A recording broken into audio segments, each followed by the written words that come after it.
And welcome back. It's time for another edition of 10Weather Chat. Meteorologist Mike Simon. I'm Todd Howell here. And Daniel, obviously and always directing us and keeping us smooth and straight. Daniel, always appreciate you, my friend. All right, hope you're having a great week. Let's get right to it. We've got some interesting things to talk about, Mike. Oh, yeah. I mean, the drought, we typically in the summertime, we've usually been starting with the drought monitor because each week, sometimes it hadn't changed a lick. And then sometimes it has. This is a time where it's changed a lick. It changed. And it's great. A decent amount. It is great. Let's talk about what we're seeing right here. Look at that. The latest on the left and last week on the right. And, oh, my goodness. You know, we've been out of the drought from Knoxville to Dandridge and Morristown for some time. We've been abnormally dry. We never quite got out of the abnormally dry stage, and but now we are out of abnormally dry, and even up on the plateau, Southern Valley, some of their severe drought shrunk a little bit. Look up in Kentucky, they exchanged some of the tan colors for a little bit more yellow. That means they're going from moderate drought into dry conditions. So, and I'm sure the people that are boating love it. The lakes are filled up, right? Tell you what. Let's talk about it. So take a look at the updated drought comparison. Yeah, here we go. This week, Mike, big improvement. We're out of the abnormally dry right there. Very happy to see that. Yeah, absolutely. And here's for the comparison. And there's improvements up in Kentucky, exchanging some of the tan moderate drought for some yellow abnormally dry, and a little bit less severe drought up on the plateau. But Mike, that's the beautiful animated graphic you made with that slider bar. There's a look at last week. That's where we were last week. And so we've gotten rid of our abnormally dry, the heavy rainfall, the flooding we've seen. And you made a point just a minute ago about the benefit, the byproduct on the lake levels. Oh, yeah. I bet the boaters love it. The boaters love it. Let's talk about, my goodness. It's pretty. Mike, I'll be honest. I haven't previewed this yet today, but when we were chatting, you and I and Daniel getting ready for the podcast here, you told me. You said it's up a good bit today, and I was thinking it wasn't going to be a big difference from yesterday to today. Hello, look at that.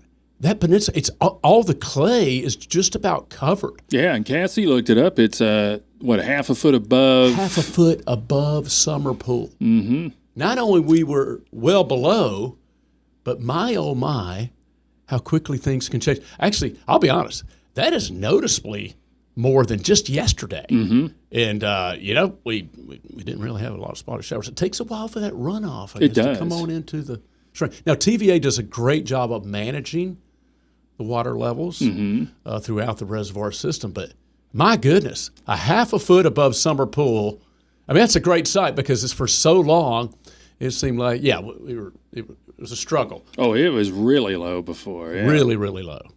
Absolutely. So, goodness gracious, look at that. So, that's kind of a good sight to see right there. As you said, Mike. And this is misleading, though, because it's at one spot. It's the airport.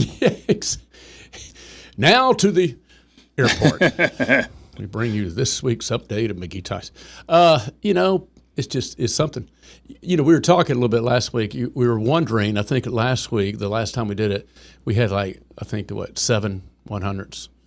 For the first 7 days, something Very like that. little. And very little, and just climatology. I mean, this is just one of those things you just throw out.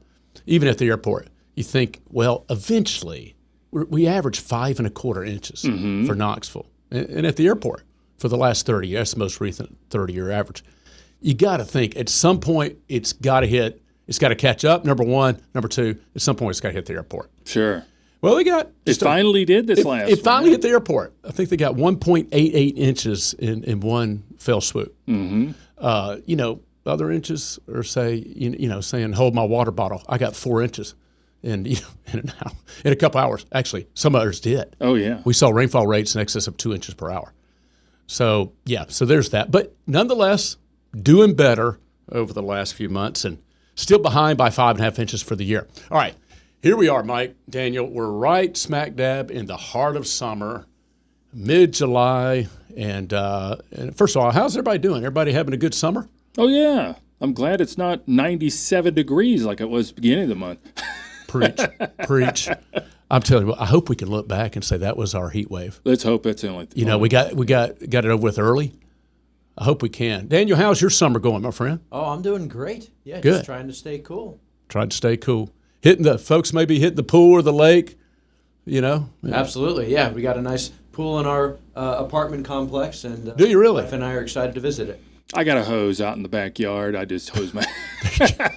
Hey, what? Hosing down your baby?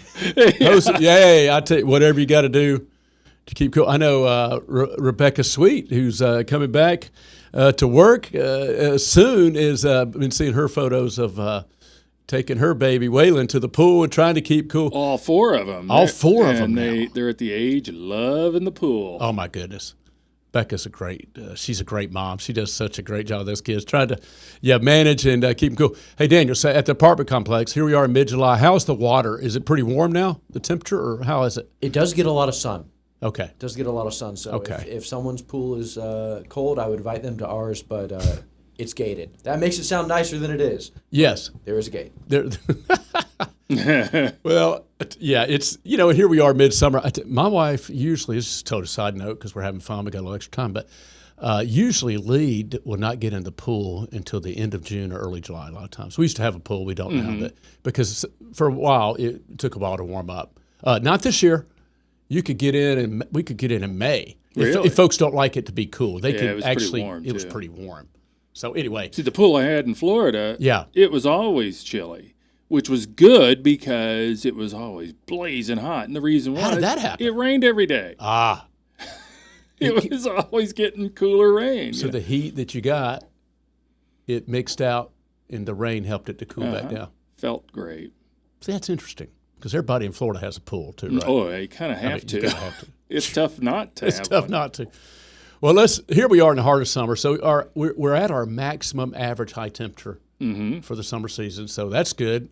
So how long will we have that? Basically through the end of July, And then look at that. Glory, hallelujah. Look at our average high temperatures. Look how far they're going to go down. 2 degrees in August. So get out the I'm just teasing. It's Bring the coats out. Bring the coats out. We're in the dog days, hot summer, so it's going to be hot typically through August. Yeah, that's right. And with that, dog days, and I'm sure we got high P-watts, Daniel. Right. What? P-watts, that's right. So it's going to be typically hot and humid, but that gives you an idea of what we got through the summer season.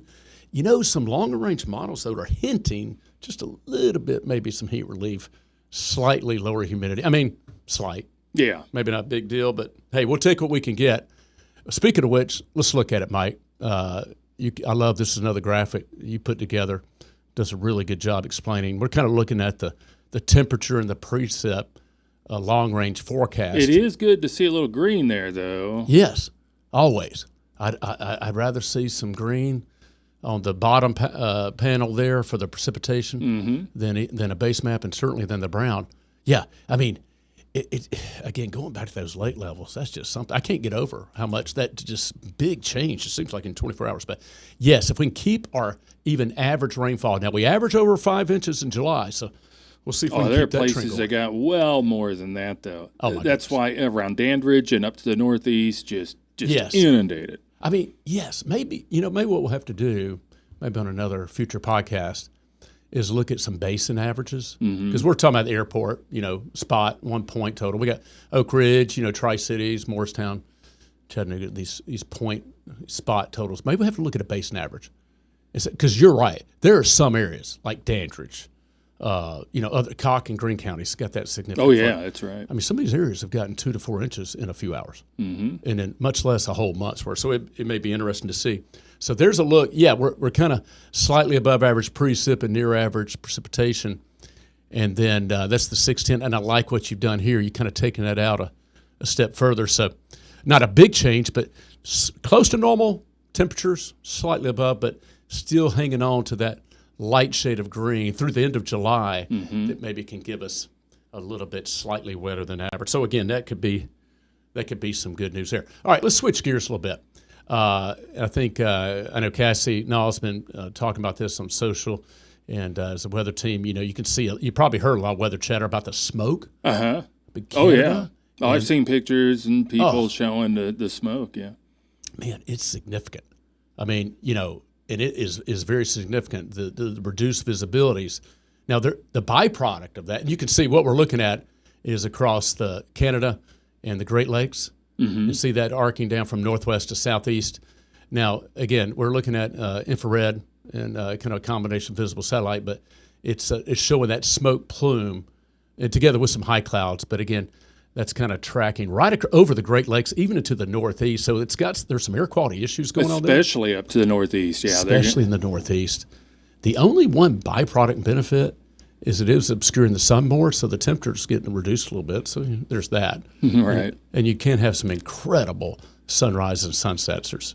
Usually with the bad, there's usually some good that'll come out of, the byproduct. But that's kind of what's going on. Another big story. Well, also with there. more particulates in the atmosphere, you think that maybe it would cause more rain. Yes. Yeah, got more condensation. It won't nuclei. rain without that. That's exactly right. Well, hopefully, this big ridge extended. So hopefully we'll keep an eye on that. They need some rain up in Canada and the Great Lakes to help get things a little bit better there. Now, speaking of rain, Mike, I'll let you speak to this.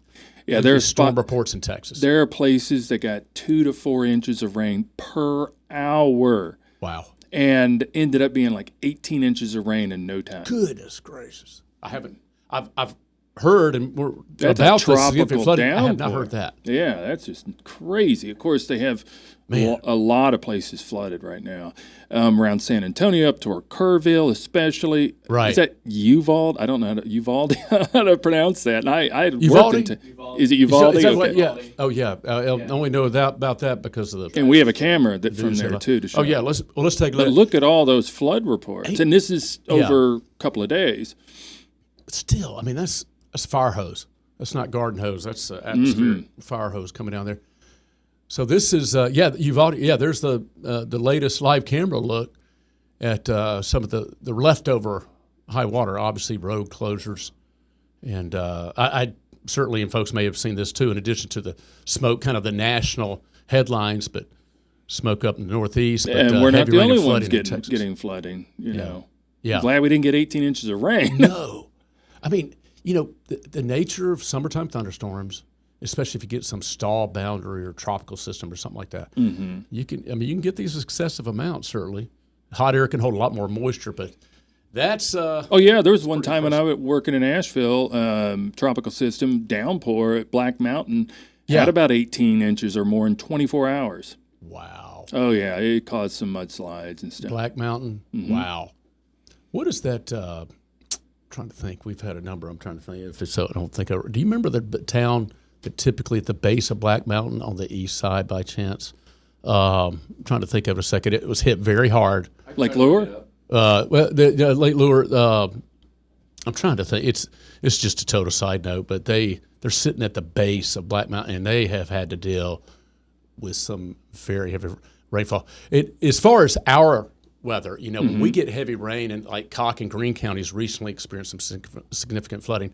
Whenever you see heavy rainfall, convective heavy rain, thunderstorms, in steep mountainous terrain, your runoff can be rapid. And this is where we talk about flash flooding. And just to talk about this a second, but the flash flooding, rapid water rises in a very short period of time. And this is what we always want to make sure folks know. And like in this camera view, it looks like you do have flowing water that's moving across the street. It looks like, no doubt, it's probably receded, certainly from probably what it once was. But here's the key, and just to use this opportunity as a humble reminder to our viewers and anybody watching and listening to this podcast right now, when we say turn around, don't drown, and avoid floodwaters, especially roads that have moving water across them, because there's all kind of reasons.